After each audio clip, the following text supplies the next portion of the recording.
आज जैन समाज में यह परंपरा तेजी से बढ़ रही है कि किसी की मृत्यु अगर घर में हो जाए तो पारिवारिक लोग तीसरे दिन अथवा दूसरे दिन ही खारी उठा करके शुद्धता कर लेते हैं और 13वीं कर लेते हैं। रिश्तेदार अथवा सामाजिक लोगों को भोजन करा देते हैं। ध्यान रखिए, यह एकदम उचित नहीं है। हमारे शास्त्रों में जो तीसरे दिन शुद्धता की बात कही गई है, उसका कारण यह है कि अग्निकायक जीवों की आयु 3 दिन की कही गई है और 3 दिन होने के उपरांत स्वतः ही अग्नि शांत हो जाती है और जब अग्नि शांत हो जाती है उसके उपरांत ही खारी उठाई जाती है। और यही कारण है कि पुराने समय से हमारे यहाँ तीसरे दिन ही खारी उठाने का प्रावधान रहा है। आज वर्तमान में जो दूसरे दिन ही खारी उठा ली जाती है, कहीं पानी डाल करके अस्थि संचय कर लिया जाता है, यह बिल्कुल गलत है। ऐसा करना उचित नहीं है। और तीसरे दिन जो रिश्तेदार अथवा सामाजिक लोगों के लिए 13वीं रूप भोजन करा दिया जाता है, यह भी उचित नहीं है। क्योंकि आप स्वयं बताएं, जब कोई व्यक्ति पंच कल्याणक अथवा किसी तीर्थ स्थान की ओर जाता है तो वह व्यक्ति घर का त्याग करता है, हाथ में रक्षा सूत्र बांधकर इस प्रकार से नियम लेता है कि घर में जो भी क्रियाएं होंगी उससे मेरा कोई भी मतलब नहीं है, मैं आज से घर का त्याग इतने दिनों तक करता हूँ। और इसका यही कारण है कि वह व्यक्ति घर का त्याग करके जाता है और उसके लिए सूतक नहीं लगता।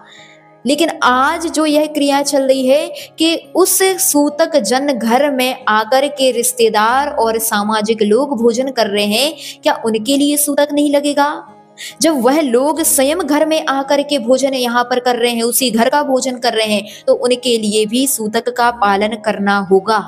इसीलिए यह बात बिल्कुल ध्यान रखें, अगर किसी का मरण हुआ है तो पूरे 12 दिन तक कोई भी इस प्रकार की क्रिया घर में होना ही नहीं चाहिए।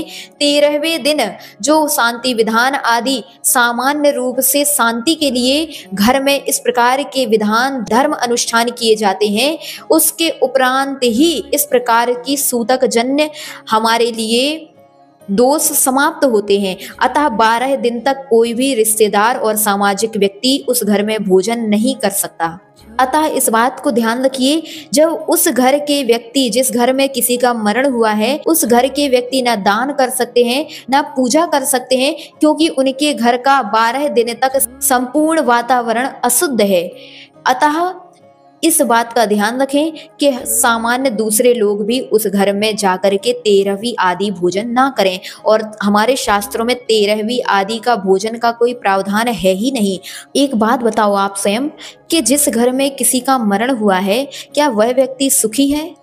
और जब ऐसे दुखजन्य व्यक्ति के यहाँ अगर आप भोजन करेंगे तो क्या वह आपको खुशी के साथ करा रहा है?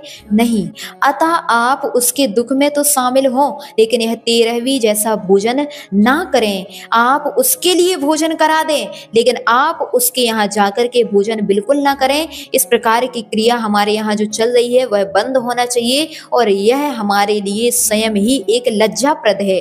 आप उस दुख से डूबे हुए व्यक्ति को जितना हो सके संबल और साहस दें, लेकिन उसको इस प्रकार 13वीं की चिंता दे करके उसको और अधिक चिंताओं में न डालें।